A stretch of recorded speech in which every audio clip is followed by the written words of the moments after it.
देश में south Indian फिल्मों की बढ़ती पॉपुलैरिटी को देखते हुए बॉलीवुड के बड़े बड़े सितारे अब साउथ इंडियन की तरफ रुख कर रहे हैं। चाहे ट्रिपल आर में नजर आ चुके अजय देवगन हो या KGF 2 में संजय दत्त हो, ये सभी सितारे बॉलीवुड को छोड़कर साउथ इंडियन मूवी का हाथ थामने में लगे हुए हैं। और आज इस लिस्ट में एक नाम और जुड़ चुका है और वो है सलमान खान। जी हाँ दोस्तों, सलमान खान भी गॉडफादर मूवी से साउथ इंडियन में अपने कदम रख चुके हैं। गॉडफादर एक पॉलिटिकल एक्शन ड्रामा फिल्म है जो पैन इंडिया पर रिलीज हो चुकी है। फिल्म के अंदर सलमान खान के अलावा मेगा स्टार चिरंजीवी हैं, जो ब्रह्मा नाम के एक पावरफुल आदमी की भूमिका में। और आपकी जानकारी के लिए आपको बता दूं कि यह फिल्म 2019 में रिलीज हुई मलयालम फिल्म लूसीफर का रीमेक है, जिसका निर्देशन राजा मोहन ने किया था। तो चलिए गॉडफादर मूवी को एक्सप्लेन करते हैं। और अगर आपको वीडियो अच्छा लगे तो वीडियो को लाइक जरूर कीजिएगा और इसी तरह के वीडियोस पाने के लिए आप हमारे चैनल को सब्सक्राइब भी कर सकते हैं, ताकि आपको इसी तरह के लेटेस्ट और फ्रेश कंटेंट मिलते रहे। तो फिल्म की शुरुआत होती है आंध्र प्रदेश से, जहां पर एक CM PKR की मौत हो चुकी है और उनकी मौत के बाद पूरे के पूरे प्रदेश में सन्नाटा पसर चुका है, क्योंकि CM PKR एक बहुत ही अच्छे इंसान थे और वो अपने प्रदेश की हमेशा भलाई चाहते थे और लोग भी उनसे काफी प्यार करते थे, इसलिए इतनी भीड़ उमड़ रही है। एक तरफ तो ये सारी चीजें हो रही थी, वहीं दूसरी तरफ एक बात फैल रही थी और वो बात ये है कि आखिर CM PKR के बाद अब नेक्स्ट CM कौन बनेगा, क्योंकि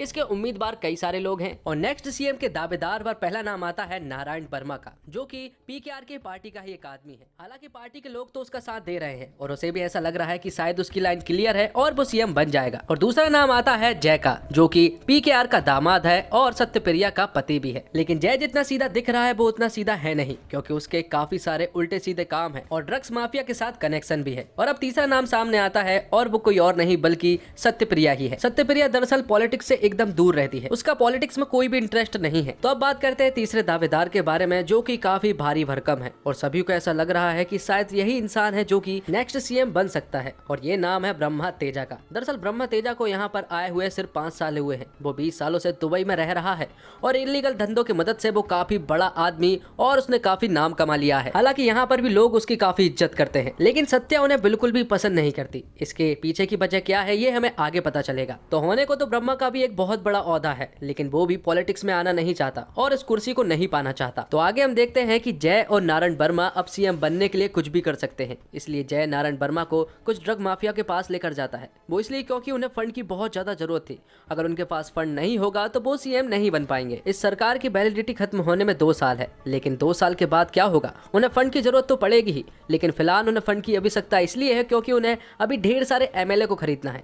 140 MLA, बदले में उन्हें चाहिए ढेर सारा पैसा। इसलिए वो जाते हैं ड्रग माफिया के पास और उनसे एक डील करते हैं। वो उनसे डील करते हैं कि हमें चाहिए ढेर सारा पैसा, इसके बदले में जब हमारे पास पावर आएगी तो आप हमारे प्रदेश में ड्रग का खुलेआम धंधा कर सकते हैं। जिसके बदले में वो ड्रग माफिया के लोग भी मान जाते हैं और उन्हें फंड दे देते हैं। यहाँ दूसरी तरफ हमें पता चलता है कि आखिर सत्या ब्रह्मा से इतनी नफरत क्यों करती है। तो यहाँ पर हमें पता चलता है कि PKR की 2 पत्नी थी, जिनमें से एक पत्नी के बच्चे थे सत्या और उसकी छोटी बहन जानवी, वहीं दूसरी पत्नी के बच्चा था ब्रह्मा। अब ब्रह्मा की माँ तो मर चुकी थी, तो PKR ब्रह्मा को अपने घर लेकर आता है, लेकिन यहाँ पर PKR की पहली पत्नी ने उसे अंदर आने से साफ इनकार कर दिया था, जिसके झगड़े के चलते PKR ने उसकी पत्नी को एक थप्पड़ मार दिया, जिससे ब्रह्मा की पहली पत्नी की आकस्मिक रूप से मौत हो गई। और तब से ही सत्या ब्रह्मा से नफरत करती है और वो तो ब्रह्मा को देखना भी पसंद नहीं करती। यहाँ दूसरी तरफ जय को कुछ बातें पता चलती है और उसे बात ये पता चलती है कि PKR को जो फंड देता था वो कोई और नहीं बल्कि ब्रह्मा ही देता था। तो अब बात आती है कि ब्रह्मा के पास इतना सारा पैसा कहाँ से आया,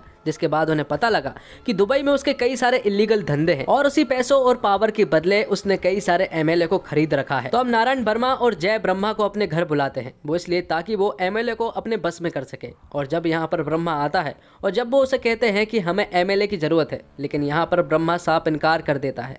यहाँ पर जय उसे अपने ड्रग माफिया के बारे में भी बता देता है और जब ये बात ब्रह्मा को पता चलती है तो उसका दिमाग पूरी तरह से खराब हो जाता है, क्योंकि उसका यह मानना है कि प्रदेश हमेशा साफ रहना चाहिए, क्योंकि PKR हमेशा ड्रग्स के खिलाफ रहे थे। साथ ही ब्रह्मा ने यहाँ पर जय को धमकी भी दे दी थी कि अगर ड्रग माफिया इस प्रदेश में आया तो वो किसी को भी नहीं छोड़ेगा। अब जय के पास कोई और रास्ता नहीं था, इसलिए उसने अपनी पत्नी सत्या का साथ लिया, क्योंकि वो जानता है कि PKR की बेटी है सत्या और सत्या की बात तो सभी मानेंगे और वो सभी को कन्विंस भी कर सकती है। लेकिन यहाँ पर कई सारे लोग ऐसे भी थे जो कि मानना ही नहीं चाह रहे थे कि जय CM बने, क्योंकि उन्हें CM के रूप में जय में बिल्कुल भी काबिलियत नजर नहीं आती। तो मीटिंग में ब्रह्मा की एंट्री होती है और उसे देखकर सत्या का खून खोल जाता है। यहाँ पर आने के बाद ब्रह्मा सत्या को उकसाने लगता है कि वो कुछ भी नहीं कर सकती। तो गुस्से गुस्से में ही सत्या ही इस पार्टी की प्रेसिडेंट बन जाती है, जो कि ब्रह्मा यही चाह रहा था। अब कुछ देर बाद ब्रह्मा के पास एक खबर आती है कि ड्रग माफिया की प्रदेश में एंट्री हो चुकी है। और जब ये बात ब्रह्मा को पता चलती है और उस अड्डे के बारे में पता चलती है, तो वो तुरंत ही उस अड्डे पर पहुंचता है और उन ड्रग माफिया को सबक सिखाता है। उसने पहले भी कहा था कि अगर ड्रग माफिया के बारे में उसे पता चला तो वो किसी को भी नहीं छोड़ेगा। अब जब ये बात जय को पता चली तो उसने तुरंत ही आईपीएस रघु के पास कॉल किया और इस मामले के बारे में बताया।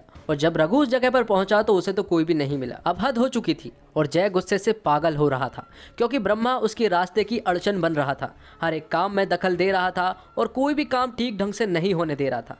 इसलिए उसने एक प्लान बनाया। दरअसल ब्रह्मा एक अनाथ आश्रम चलाता है, इसलिए जय ने वहां की एक औरत को खूब सारे पैसे देने के बाद उससे ये कहा कि हाल ही में उसके पास जो बेटा हुआ है उसे ये कहना होगा कि ये बेटा ब्रह्मा का है और ये एब्यूज करने के बाद हुआ है। ये सारी बातें उस औरत ने टीवी पर बता दी, जिसके कारण ब्रह्मा को जेल हो जाती है। तो अब ब्रह्मा के जेल हो जाने के बाद अब जय को ऐसा लगने लगा था कि शायद अब ब्रह्मा कोई भी अड़चन खड़ी नहीं कर पाएगा और अब उसे ऐसा लग रहा था कि शायद अब वो सीएम बन जाएगा।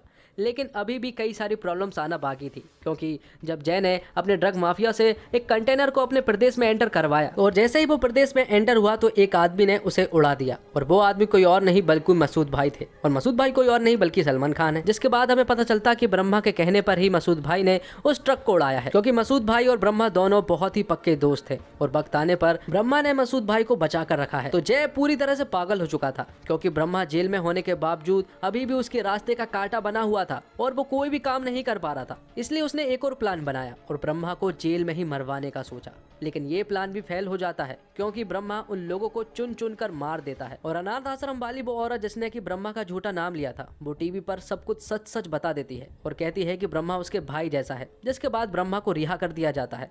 मतलब कि अब ब्रह्मा रिहा हुआ है, मतलब कि अब कुछ ना कुछ तो बड़ा होने वाला है। तो ब्रह्मा के जेल से छूटने के बाद वो पहुंचा पार्टी में, जहां पर सत्या को पार्टी का प्रेसिडेंट बना दिया गया था। और कुछ ही दिनों के बाद सत्या को अपने पति जय की असलियत के बारे में पता चल जाता है कि वो एक अच्छा इंसान नहीं है, बल्कि वो तो एक बहुत ही गंदा आदमी है, जिसने कि उसकी छोटी बहन को हमेशा ड्रग्स खिलाया और उसे अब्यूज करने की हमेशा कोशिश की। सत्या ने ये बातें जब जय से करने की कोशिश की तो जय ने उसे बताया कि उसका हमेशा से ही यही मकसद रहा है कि वो इस पार्टी का प्रेसिडेंट बन सके और इस प्रदेश का सीएम। साथ ही जय ने सत्या को ये बात भी बता दी थी कि पीकेआर के मौत का जिम्मेदार कोई और नहीं बल्कि वो खुद है, क्योंकि इनहेलर को उसी ने अपने पास रख लिया था और दूसरा इनहेलर उन्हें दे दिया था, जिससे कि उन्हें हार्ट अटैक आ गया था और उनकी वहीं पर मौत हो गई थी। ये बातें जब सत्या के कान में पहुंची तो उसका पूरी तरह से दिमाग खराब हो गया। उसके पैरों तले जमीन खिसक चुकी थी, उसके पास कोई और रास्ता नहीं था। इसलिए उसने अपने भाई ब्रह्मा का साथ लिया। वो तुरंत ही अपने भाई ब्रह्मा के पास पहुंची और उसे सारी असलियत के बारे में बताया। साथ ही उसने